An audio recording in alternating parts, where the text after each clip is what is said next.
ಭಾಳ interesting aspect ಏನು ಗೊತ್ತಾ, ನಿಮ್ಮ ಮುಂದೆ ಓಪನ್ ಅಪ್ ಮಾಡಬೇಕಾಗಿರೋದು. ಈಗ ಬಹಳ ಜನ ಅಂದ್ಕೊಳ್ತಾ ಇರ್ತೀರಿ, ಇಲ್ಲ ಸಾರ್ ನಾನು ಅಯೋಧ್ಯೆಯ ರಾಮನ ದರ್ಶನಕ್ಕೆ ಹೋಗಬೇಕು, ಯಾವ ಟೈಮ್ನಲ್ಲಿ ದರ್ಶನ ಸರ್?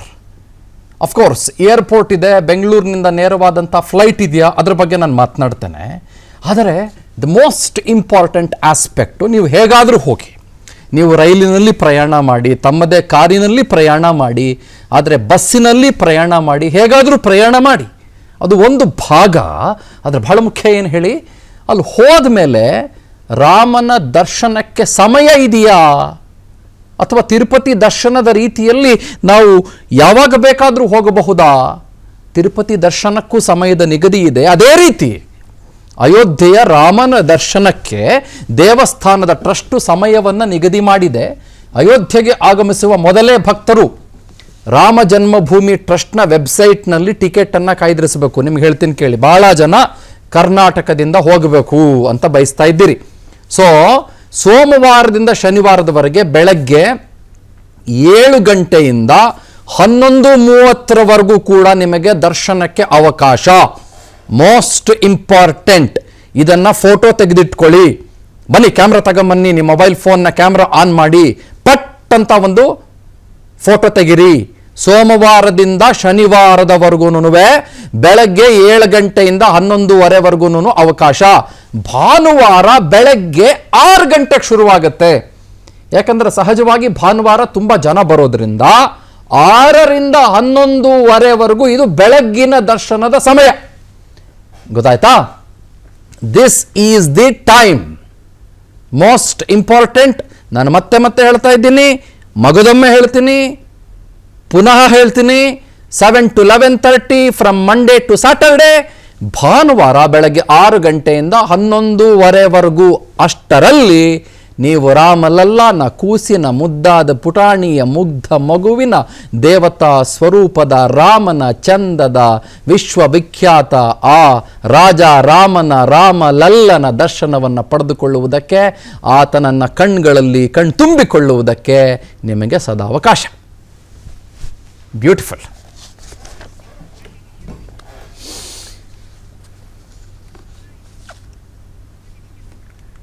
ಅಯೋಧ್ಯೆಯ ರಾಮ ಮಂದಿರ ಈಗ ವಿಶ್ವವಿಖ್ಯಾತ ಪ್ರವಾಸಿ ತಾಣವಾಗ್ಬಿಟ್ಟಿದೆ. ಕೋಟ್ಯಂತರ ಹಿಂದೂ ಭಕ್ತರ ಅಸ್ಮಿತೆಯಾಗಿ ಗುರುತಿಸಿಕೊಂಡಿರುವ ರಾಮ ಜನ್ಮಭೂಮಿಗೆ ಪ್ರತಿ ವರ್ಷ 5 ಕೋಟಿ ಪ್ರವಾಸಿಗರು ಭೇಟಿ ನೀಡುವ ನಿರೀಕ್ಷೆ ಇದೆ.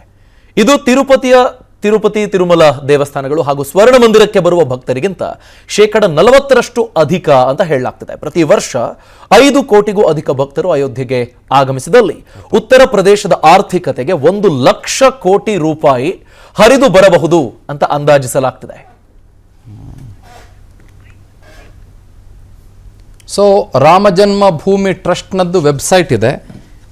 ಆ ರಾಮ ಜನ್ಮಭೂಮಿ ವೆಬ್ಸೈಟ್ನ ನಾವು ಲಾಗಿನ್ ಮಾಡಿಕೊಂಡು, ನಾವು ಟಿಕೆಟ್ನ ಕಾಯ್ದಿರಿಸ್ಕೊಂಡು ಆ ಟಿಕೆಟ್ನಲ್ಲೇ ಸಮಯವನ್ನು ನಿಗದಿ ಮಾಡಿರ್ತಾರೆ.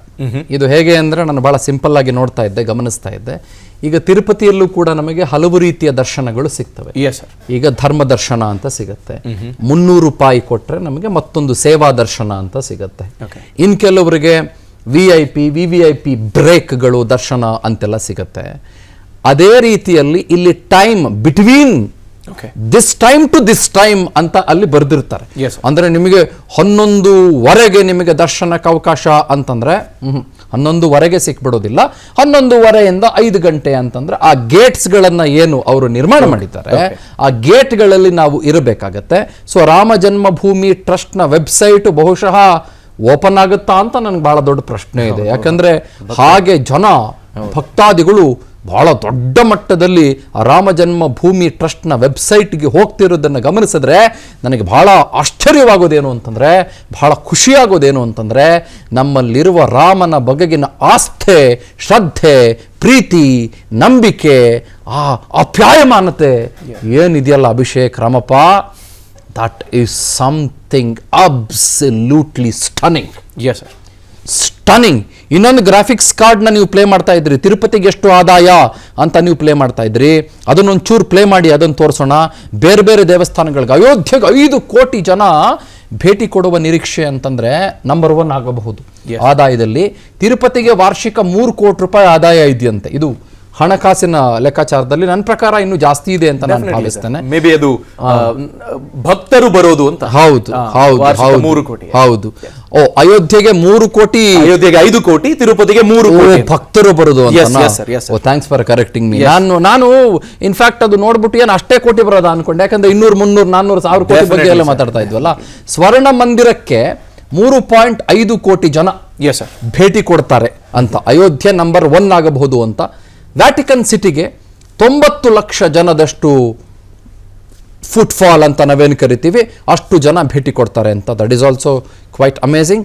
But Ayodhya is going to be number 1 ಅಂತಂದರೆ ನೋ ಮ್ಯಾಟರ್ ವಾಟ್, ನೀವು ಏನೇ ಹೇಳಿ, ರಾಮನ ಸರ್ಟಿಫಿಕೇಟ್ ಕೇಳಿ, ರಾಮ ಹುಟ್ಟಿದ್ನ ಕೇಳಿ, ರಾಮ ಇರ್ಲಿಲ್ವಾ ಕೇಳಿ, ಆರ್ಕಲಾಜಿಕಲ್ ಸರ್ವೆ ಆಫ್ ಇಂಡಿಯಾ ಕೇಳಿ, ಮತ್ತೊಂದು ಕೇಳಿ, ಮಗದೊಂದು ಕೇಳಿ, ನೀವು ಬೈತಾ ಕೂತ್ಕೊಳ್ಳಿ, ನೀವು ಬೈದೇ ಕೂತ್ಕೊಳ್ಳಿ. ಹೋಗ್ರಿ ರೀ, ನಾವು ಆ ರಾಮನ್ ನಂಬಲ್ಲ ಅಂತನ್ನಿ. ರೇ, ನಾವು ನಂಬೋದು ಇನ್ನೊಬ್ಬ ರಾಮ ರೀ ಅಂತನ್ನಿ. ನೀವು ಏನು ಬೇಕಾದರೂ ಅನ್ನಿ, ನೀವು 1000 ಅನ್ನಿ, ನೀವು 1,00,000 ಅನ್ನಿ.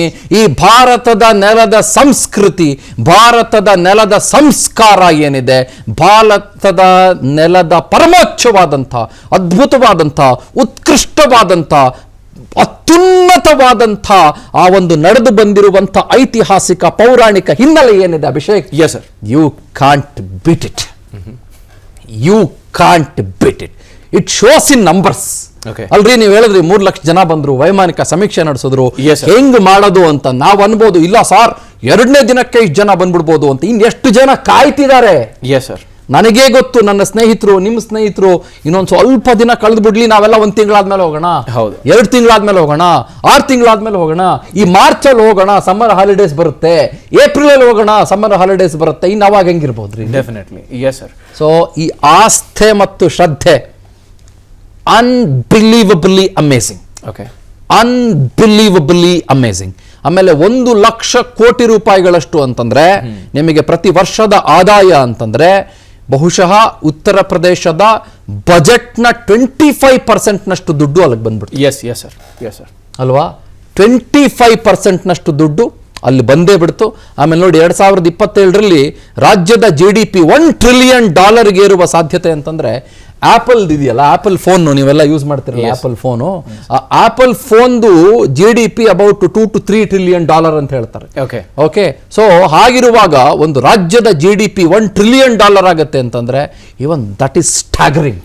ಜೊತೆಗೆ ಸರ್, ಈಗ ದೇಶದ ಎಕನಾಮಿನೇ $5 ಟ್ರಿಲಿಯನ್ ಆಗಬೇಕು ಅನ್ಸಿದೆ. ಅದರ 20% ಒಂದು ರಾಜ್ಯ ಕೊಟ್ಬಿಟ್ರೆ ಅದು ಒಂದು ಅಯೋಧ್ಯ ಇದು ಕೊಡುತ್ತೆ ಅನ್ನೋದಾದ್ರೆ ಗ್ರೇಟ್ ಅಲ್ವಾ? Super, what an observation brother, fantastic observation. ಆಮೇಲೆ ನೀವು 1000 ಬೈಕಂಬನ್ರಿ. ಹಂಗೆ ಹಿಂಗೆ ಮತ್ತೊಂದು ಮಗದೊಂದು, ನಾವು ನಂಬಲ್ಲ, ನಾವು ನಂಬ್ತೀವಿ, ನಾವು ಮತನ್ ಮಾಡ್ತೀವಿ, ನಾವು ಮಗದನ್ ಮಾಡ್ತೀವಿ. ನೀವಿವತ್ತು ಆಮೇಲೆ ನಾವು ಆ ನಿಲುವನ್ನು ವ್ಯಕ್ತಪಡಿಸ್ತೀವಿ, ನಾವು ಎಡ ನಿಲುವನ್ನು ವ್ಯಕ್ತಪಡಿಸ್ತೀವಿ, ನಾವು ನ್ಯೂಟ್ರಾಲಿಟಿ ಕಾಪಾಡ್ಕೊಳ್ತೀವಿ, ನಾವು ಬಲಪಂಥವನ್ನು ಅನುಸರಿಸ್ತೀವಿ. No matter what, no matter what. ನಿಮಗೆ ತಿರುಪತಿಗೆ ಫುಟ್ಫಾಲ್ ಕಡಿಮೆ ಆಯ್ತಾ? ಮಂತ್ರಾಲಯಕ್ಕೆ ಫುಟ್ಫಾಲ್ ಕಡಿಮೆ ಆಯ್ತಾ? ಇಲ್ಲ. ನಮ್ಮ ಧರ್ಮಸ್ಥಳದ ಮಂಜುನಾಥೇಶ್ವರ ಸ್ವಾಮಿಗೆ ಫುಟ್ಫಾಲ್ ಕಡಿಮೆ ಆಯ್ತಾ? ನಮ್ಮ ಕುಕ್ಕೆ ಸುಬ್ರಹ್ಮಣ್ಯಕ್ಕೆ ಫುಟ್ಫಾಲ್ ಕಡಿಮೆ ಆಯ್ತಾ? ನಿಮಗೆ ಕಡಿಮೆ ಆಯ್ತಾ? ಘಾಟಿ ಸುಬ್ರಹ್ಮಣ್ಯಕ್ಕೆ ಫುಟ್ಫಾಲ್ ಕಡಿಮೆ ಆಗುತ್ತಾ ನಿಮಗೆ? ನೀವು 100 ಬೈಕೊಂಡು ತಿರ್ಕೊಳ್ಳಿ. ನೀವು ನೆಲದ ಸಂಸ್ಕೃತಿಯನ್ನು ನಾಶ ಮಾಡಕ್ಕೆ ಯಾರಿಂದನೂ ಸಾಧ್ಯ ಇಲ್ಲ. ನಾನು ನಿಮ್ಗೆ ನೆನ್ನೆ ಹೇಳ್ತಾ ಇದ್ದೆ, this is the greatest civilisation. It is the matter of civilisation. ನಾವಿವಾಗ ನಿಂತ್ಕೊಂಡಿರೋದು ಸಿವಿಲೈಸೇಷನ್ ಮತ್ತು ನಂಬಿಕೆ. ಇದು ಗ್ರೇಟೆಸ್ಟ್ ಟ್ರಸ್ಟ್ ಫ್ಯಾಕ್ಟ್ರು. ದೇವರು ಅನ್ನೋದು ಟ್ರಸ್ಟ್ ಫ್ಯಾಕ್ಟ್ರು. ನೀವು ಕಲ್ಲು ಅನ್ನಿ, ನೀವು ಮಣ್ಣು ಅಂತನ್ನಿ, ನೀವು ಮತ್ತೊಂದು ಅಂತನ್ನಿ, ಒಬ್ಬ ಶಿಲ್ಪಿ ಅದನ್ನ ಸಂಸ್ಥಾಪಿಸಿದ್ದು ಅಂತನ್ನಿ, ನೀವು ಟೆಂಟ್ ಅಲ್ಲಿರೋ ಗೊಂಬೆ ಅಂತನ್ನಿ, ನೀವು 1000 ಅನ್ನಿ, ನೀವು ರಥಯಾತ್ರೆಗೆ ಅಡ್ಡಿಪಡಿಸಿದ್ರಿ ಅಂತನ್ನಿ, ನೀವು ರಾಮಲಲ್ಲ ವಿಗ್ರಹವನ್ನ 1949 ತೆಗಿರಿ ಅಲ್ಲಿಂದ ಅಂತನ್ನಿ, ನೀವು 1000 ಅನ್ರಿ. ನಮ್ಮ ದೇಶದ ಸಂಸ್ಕೃತಿ, ಗೌರವ, ಸಂಸ್ಕಾರ ಮತ್ತು ನಾವು ನಂಬ್ಕೊಂಡು ಬಂದಿರುವ ತತ್ವ, ಸಿದ್ಧಾಂತ, I am telling you brother, ಇನ್ನು 1 ಲಕ್ಷ ವರ್ಷ ಬರಲಿ, ಅನ್ಬ್ರೇಕಬಲ್, ಅನ್ಬೀಟಬಲ್. ಅನುಕ್ಷಣದ ಸುದ್ದಿಗಳಿಗಾಗಿ Vistara news YouTube channel subscribe ಮಾಡಿ. ಹೊಸ ಸುದ್ದಿಗಳ ನೋಟಿಫಿಕೇಶನ್ಗಾಗಿ ಬೆಲ್ ಐಕಾನ್ ಕ್ಲಿಕ್ ಮಾಡಿ. ಲೇಟೆಸ್ಟ್ ಅಪ್ಡೇಟ್ಸ್ಗಾಗಿ www.vistaranews.com ವೆಬ್ಸೈಟ್ಗೆ ವಿಸಿಟ್ ಮಾಡಿ.